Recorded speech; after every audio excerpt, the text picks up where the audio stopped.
I will officially have a 7th grader next year. I don't think I'm ready for this. I'm Rian, Christ-following wife and stay-at-home mom to 4 sweet boys.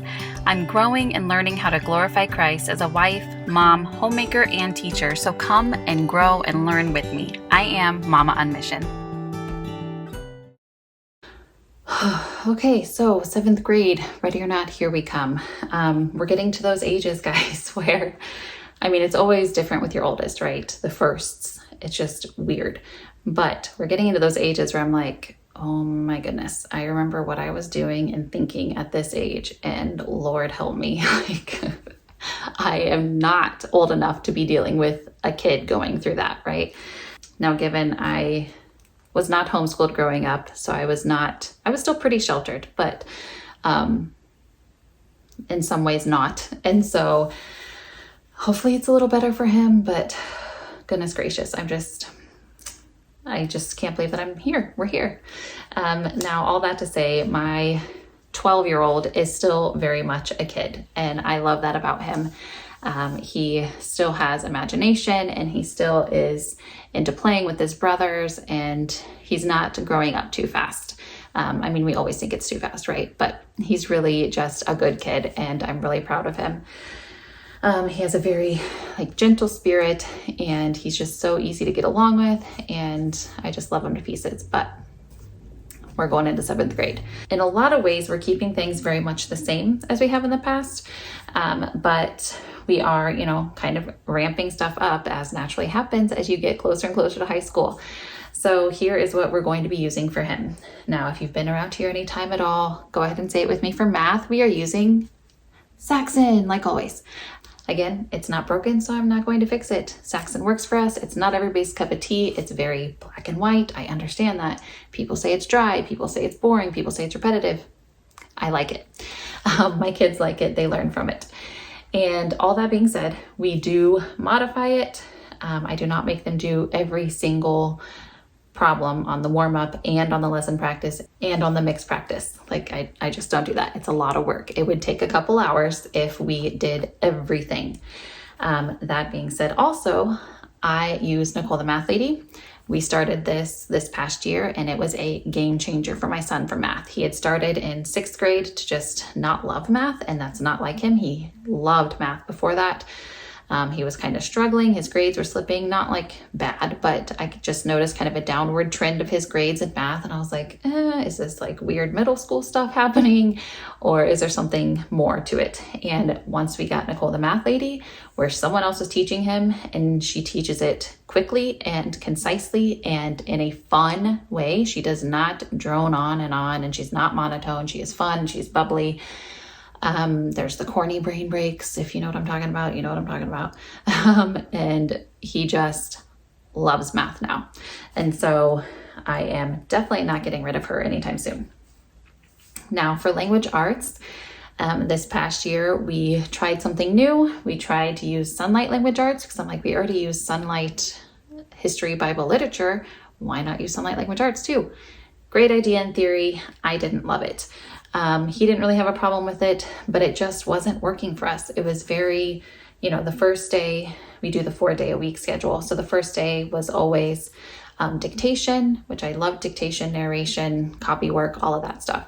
So that was fine. But then we'd have to kind of apply something that has to do with our dictation passage. So usually some sort of grammatical concept. And that was fine. But then the next day it was a little more grammar. We used Grammar Ace this year, which I loved Grammar Ace, I'm not gonna lie. It was part of the whole Sonlight thing. But then we would touch a little bit on a writing concept and then write a paper. And I just don't feel like there was enough writing instruction for my liking. And so he still learned from it. He still, got something out of it. It wasn't a wasted year by any means. But I am really looking forward to going back to Essentials in Writing, level 6. And so he did level 4 2 years ago. And yes, he's going into 7th grade, but writing is not his strong suit nor his favorite thing. So I just leveled him down a little bit, just to kind of give him a confidence boost and just reiterate some of those things that he hasn't grasped yet.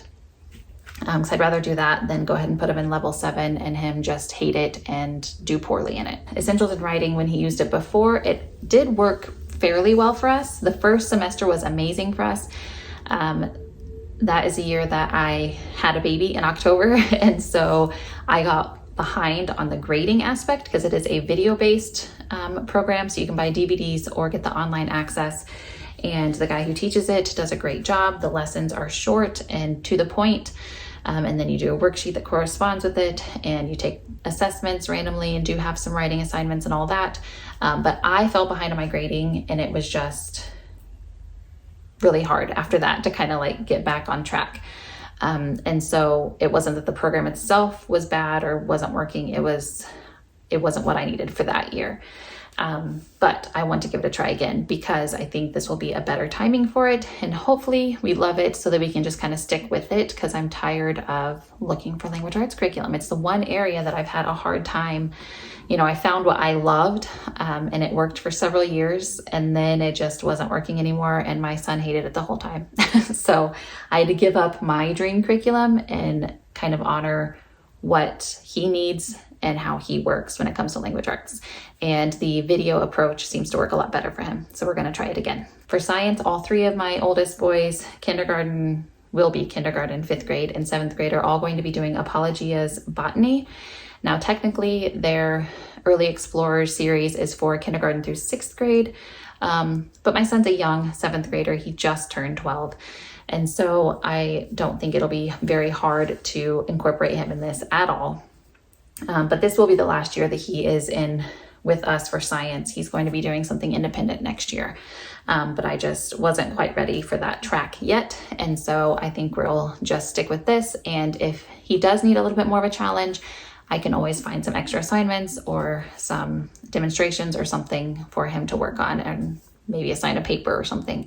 But I think this will really work. We have not done botany yet in our homeschool. And then for history, Bible, and literature, kind of our core, we will be using Sonlight Level E. So this is year 2 of 2 of American history. So we did year 1 of 2 with Level D last year. And that was up until the Revolution-ish era.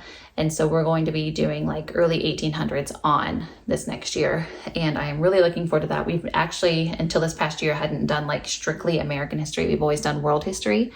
And so this has been really fun to just kind of do something new. And then for Bible, we'll also be using the 4th of the Apologia series, What on Earth Can I Do? And there is Who is God? Who am I? Who is my neighbor? And then there is And What Can I Do?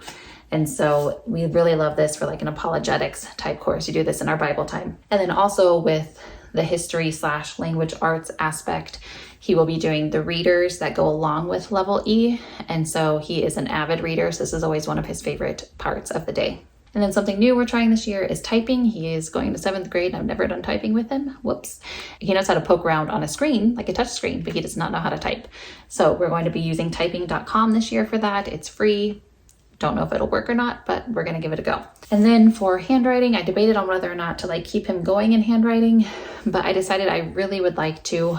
He will be doing a lot of handwriting with his writing program. I was like, is that going to be enough? But I want him to keep working on his cursive. He has pretty decent cursive, but he just doesn't like to use it. So to just keep that muscle toned and going, I want to put him in handwriting again. Now, he was using a reason for handwriting, but he was at the highest level, so there was nothing after that. So this year we're going to use Patriotic Penmanship 6. I had never heard of this before until this year. It's just copy work based on, the Constitution and different things like that.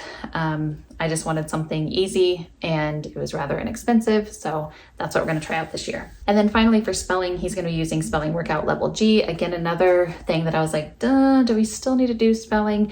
And I'm going to try it for one more year. He's a pretty good speller, but for one more year, we're going to keep going. It's something that doesn't take him very long each day. He usually is done in about 10 minutes each day.